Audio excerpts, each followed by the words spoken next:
श्री शिवाय नमस्तुभ्यं। स्वागत है आपका शिव पुराण शरुद्ध संहिता द्वितीय खंड 5वें अध्याय में संध्या का चरित्र। सूत जी बोले, हे ऋषियों, नारद जी के इस प्रकार प्रश्न करने पर ब्रह्मा जी ने कहा, मुने, संध्या का चरित्र सुनकर समस्त कामनियाँ सती साध्वी हो सकती है। यह संध्या मेरी मानस पुत्री थी, जिसने घोर तपस्या कर कर अपना शरीर त्याग दिया था। फिर वह मुनिश्रेष्ठ मेघातिथि की पुत्री अरुंधति के रूप में जन्मी। संध्या ने तपस्या करते हुए अपना शरीर इसलिए त्याग दिया था क्योंकि वह स्वयं को पापिनी समझती थी। उसे देखकर स्वयं उसके पिता और भाइयों में काम की इच्छा जागृत हुई थी।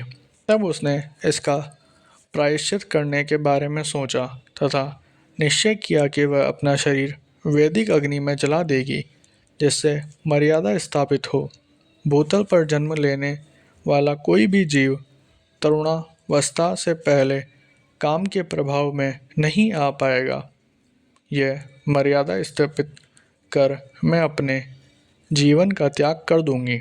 मन में ऐसा विचार करके संध्या चंद्रभागा नामक पर्वत पर चली गई।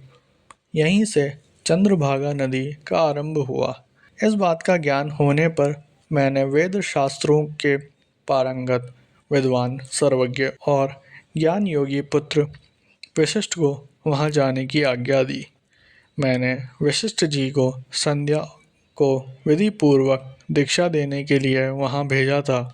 नारद चंद्रभाग पर्वत पर एक देव सरोवर जो जलाशयोचित गुणों से पूर्ण है, उस सरोवर के तट पर बैठी संध्या इस प्रकार सुशोभित हो रही थी जैसे प्रदोष काल में उदित चंद्रमा और नक्षत्रों से युक्त आकाश शोभा पाता है। तभी उन्होंने चंद्रभागा नदी का भी दर्शन किया। तब उस सरोवर के तट पर बैठी संध्या से वशिष्ठ जी ने आदरपूर्वक पूछा, हे देवी, तुम इस निर्जन पर्वत पर क्या कर रही हो? तुम्हारे माता पिता कौन हैं? यदि यह छिपाने योग्य न हो तो कृपया मुझे बताओ। यह वचन सुनकर संध्या ने महर्षि वशिष्ठ की ओर देखा। उनका शरीर दिव्य तेज से प्रकाशित था। मस्तक पर जटा धारण किए वे साक्षात कोई पुण्यात्मा जान पड़ते थे। संध्या ने आदरपूर्वक प्रणाम करते हुए वशिष्ठ जी को अपना परिचय देते हुए कहा, ब्राह्मण, मैं ब्रह्मा जी की पुत्री संध्या हूँ। मैं इस निर्जन पर्वत पर तपस्या करने आई थी। यदि आप उचित समझें तो मुझे तपस्या की विधि बताइए। मैं तपस्या के नियमों को नहीं जानती हूँ, अतः मुझ पर कृपा करके आप मेरा उचित मार्गदर्शन करें।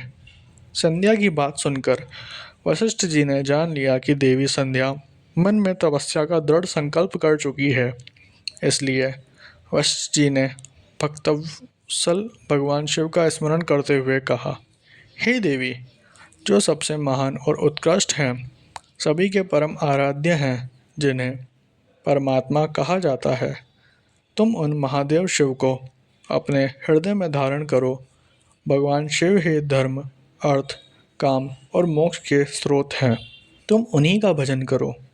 ओम नमः शिवाय मंत्र का जाप करते हुए मौन तपस्या करो।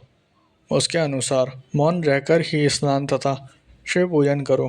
प्रथम 2 बार छठे समय में जल को आहार के रूप में लो। तीसरी बार छठा समय आने पर उपवास करो। देवी, इस प्रकार की गई तपस्या ब्रह्मचर्य का फल देने वाली तथा अभिष्ट मनोरथों को पूरा करने वाली होती है।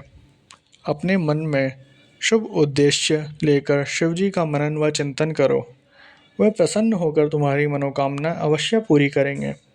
इस प्रकार संध्या को तपस्या की विधि बताकर और उपदेश देकर मुनि वशिष्ठ वहाँ से अंतर्ध्यान हो गए।